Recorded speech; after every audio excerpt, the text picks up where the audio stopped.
بسم الله الرحمن الرحيم. اللهم صل على سيدنا محمد وعلى آل سيدنا محمد وبارك وسلم. الحديث السادس عشر عن أبي هريرة رضي الله عنه أن رجلا قال للنبي صلى الله عليه وسلم أوصني قال لا تغضب فردد مرارا قال لا تغضب رواه البخاري.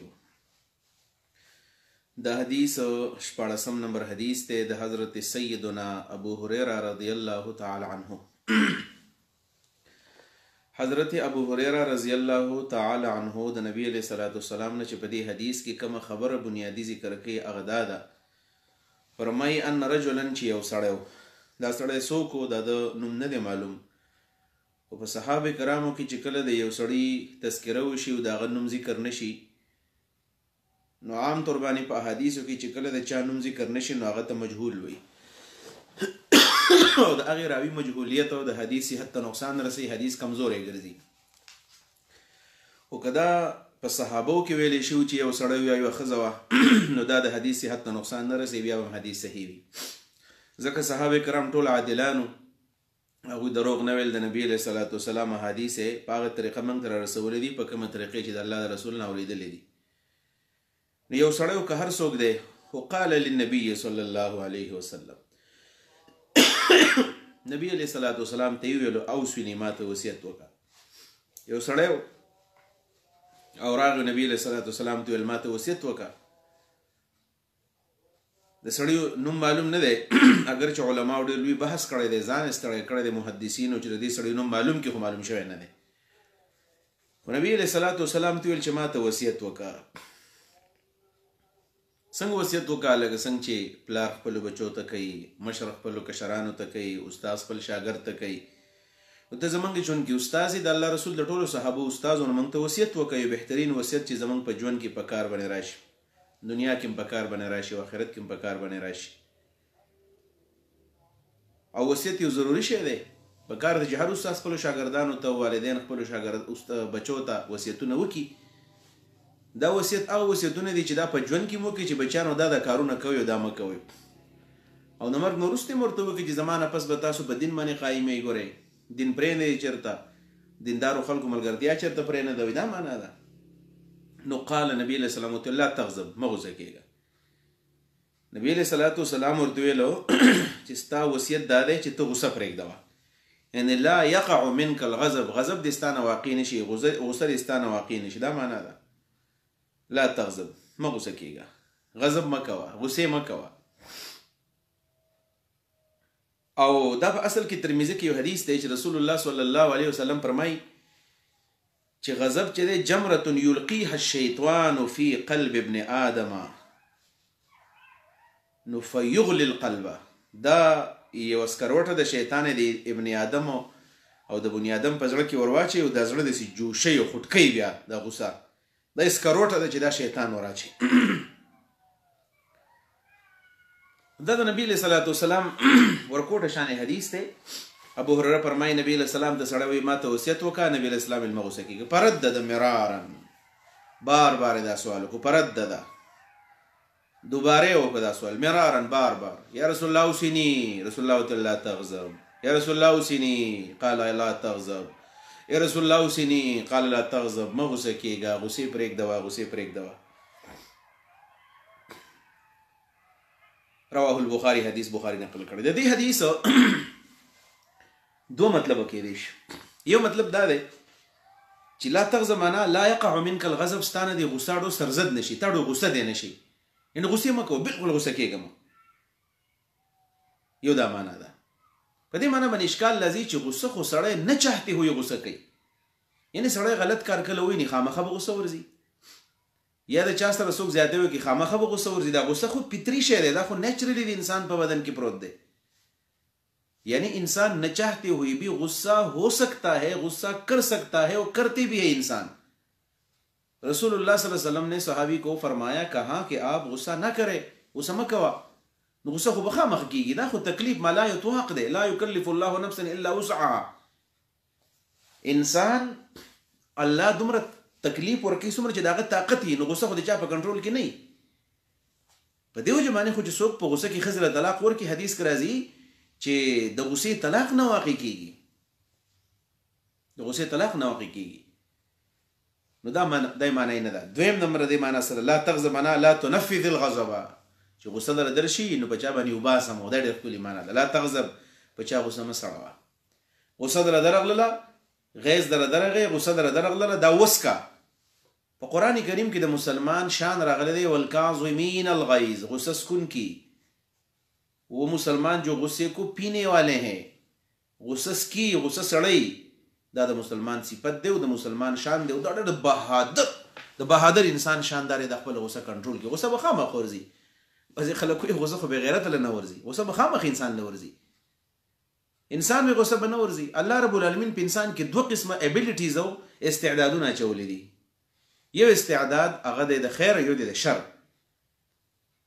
الله شفقت هم په انسان کې اچولی دی، غصه هم پکې اچولی ده. دا څومره په دنیا کې چې څومره دا صفات دي، د دې ټول اوریجن چې دی نو دا د الله صفات دي. الله د خپلو صفاتونو د انسانانو کې تقسیم کړي دي، لږ لږ یې اچولی دي. نو غصه د الله تعالی صفت د غضب الله علیه، نو چې غصه د الله صفت دی نو الله تعالی دا غصه په دې انسانانو کې اچولی ده، نو شته پکې خامخا، دا غصه به خامخا سړی له ورځي. و مسلمان ته وایي، د صحابي ته وایي دا غصه مه نافظه وه، دا مه امپلیمنټ کوه، دا چاته کوه مو، او دا غصه وسکه نو الله به ستانه خوشحاله شي. والکاظمین الغیظ، غصه سکون کې خپل حق خلکو ته پرېږده.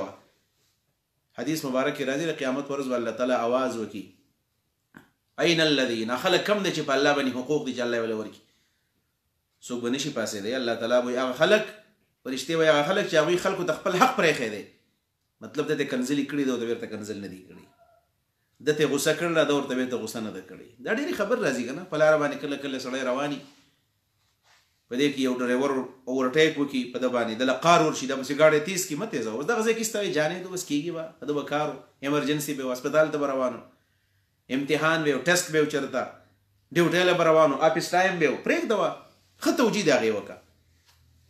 یو حدیث مبارک دی مشکات شریف کې چې کله یو سړی د غصه ورشي او دا د خپل غصه ښه نافظولی شي، یعنی دا چې چاته غصه کوي نو هغه د ده نه لاندې دی او دا پې د پاسه دی، خو دا وایي زه د الله دپاره دا غصه پرېږدم. نبي علیه صلات وسلام فرمایي د قیامت په ورځ به الله رب العالمین د دې غصه سکونکي نکاح د هغې هورې سره وکړي چې کومه ده خوښه ده، یعنی جنت کې به دا خپل من پسند من چاهت واده به الله تعالی دله وکړي، ورته به وایي چې په دې هورو کې وګوره کومه هوره ستا خوښه ده د هغې سره واده وکړه، ځکه تا خپله غصه څکلې وه.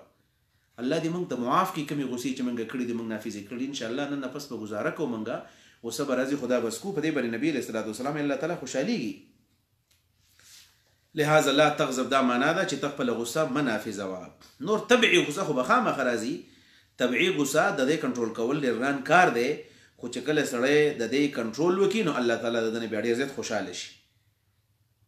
نبی علیه صلات وسلام حدیث بیا وایي، نبی علیه صلات وسلام خواله سړی راغی ان رجلا قال للنبي صلی الله علیه وسلم، یو سړي نبی علیه السلام ته ویل چې اوصني ما ته وصیت وکړه، د فایدې خبر راته وکړه. وصیت څه ته وایي؟ العهد الى الشخص بامر مهم، چې یو سړي ته سړی داسې اهمه خبره وکړي، اهمه خبره ورته وکړي، لکه پلار خپل کشرانو بچو ته کوي. قال لا تغضب، غصه مه ناپېژوه، غصه مه کوه. فردد مرارا، هغه بار بار دا سوال وکړو او قال لا تغضب، نبی علیه السلام له جواب ورکوي چې غصه مه کوه. حدیث بخاري نقل کړی دی. د دې حدیث یو څو فواید دي هغه واورئ. یو دا ده چې صحابه کرامو کې دا حرص ډېر زیات و چې په کوم شي کې به د دوی خیر او تپوس به یې کوو. نو ګوره دلته کې صحابه کرامو ته پته ده چې وصیت پکار دی، چې نبي علیه صلات وسلام زموږ نه ځي نو چې موږ ته یو ښه شانې وصیت کړی. نبي علیه صلات وسلام یو کس ته غصه مه کوه، څومره ښکلی وصیت دی، نصیحت دی، مزیدار. دویم نمبر دا چې کله څوک خبرې کوي دا د خپل مخاطب ته وګوري چې زما په مخاطب کې کم کمی ده نو هغه کمی دې ورله پوره کړي. د علما مجلس دی، اکثر زموږ د علما خواله د عام خلک راشي، د هغوی خیال دی چې موږ به د دین خبرې زده کړو، دا اوس د دنیا خبرې شروع کړي. هغه پټی دې واغوستو که واجې نه وستو، هغه ګاډي دې چلو کړو، هغه بچی دې څنګ چل، لکه ته د دین خبرې ورته وکړه چې ستا د خوا نه ځي چې ځان سره څه ویسي. او د دې سره سره د دې حدیث او یو بله فایده دا ده چې نبي علیه السلام د غصې نه منع وکړله. او څلورم نمبر دا حدیث دا معلومیږي چې کله یو انسان له غصه راځي د غصې وسه اسباب وي، هغه اسباب پرېښودل غواړي، هغه اسباب پرېښودل غواړي. ایو حدیث ته نبی علیه صلات وسلام یو سړی ول د څه غصه و، انتهایي غصه و، د رګونه یې پړسېدلي وو. نبی علیه السلام ورته ویل اني اعلم کلمة لو قالها لذهب عنه ما یجده، وای ما ته داسې خبره معلومه ده که زه وکړم د ده نه به دا غصه ختمه شي. هغه سره الله قال اعوذ بالله من الشیطان الرجیم. بخاري کې دا حدیث دی، کتاب بدل الخلق. که ده وویل چې اعوذ بالله من الشیطان الرجیم، د ده غصه به ختمه شي. د دې نه دا معلومه شوله چې دا د غصې دوایي ده. د غصې لپاره دوه دوایانې دي، یو لفظي او قولي دوایي ده، هغه دا ده چې سړی اعوذ بالله وایي، اعوذ بالله من الشیطان الرجیم. یو عملی دوا در دی، علاج عملی فعلی دوایی د دې سره علاج وایي که دا ولاړې کېدي نه، ان کان قائما فلیجلس وان کان جالسا فلیستجع. بالفرض که ناست ډډه دی وهي. مطلب دا دی چې خپل حال دی بدل کړي، په حال کې د تغییر راولي. او بالفرض که دې ولم پیدا ونه کړله نو بیا وایي چې دریم نمبر اودس دی وکړي. اودس چې وکړو د شیطان اثر به ختم شي. د هغې وجوداره کله سړی په اودس کې مشغول شي، دنه د غصې هغه آثار بیا یریږي. او بل دا چې الوضوء یطفي حرارة الغضب، دا اودس چې دی دا د غصې حرارت ختموي. د دې سره یو بل فایده د دې بل علاج وای دا دی چې کله سړی بیخي غصه نه ختمېږي، هغه ځای دې پرېږدي یا مجلس دې پرېږدي. ولې؟ دغه ځای کې شیطان دی، شیطان دی دغه ځای کې. هغه حدیث کې راځي نبی علیه الصلاة والسلام یو ورځ روان دی په سفر باندې، لیلة التعریس کې نو حضرت بلال ته ویل بلال ته موږ څوکیداري وکړه، موږ به آرام وکړو. چې کله نبی علیه السلام سملاست نو بلال هم خوب ورغی، ټول ویده شو. حتی چې سهار مانځه ته راپاڅېدل نبی علیه السلام ټول ملګري او چې نور راوخوتو په هغه ټیم کې راپاڅېدل. چې راپاڅېدل نبی علیه السلام یې زه دې نخوا اخوا به مونځ وکړو، دلته شیطان دی، ګوره دلته کې شیطان داخله کوده پاتې کړه وځای ته پرېښودو.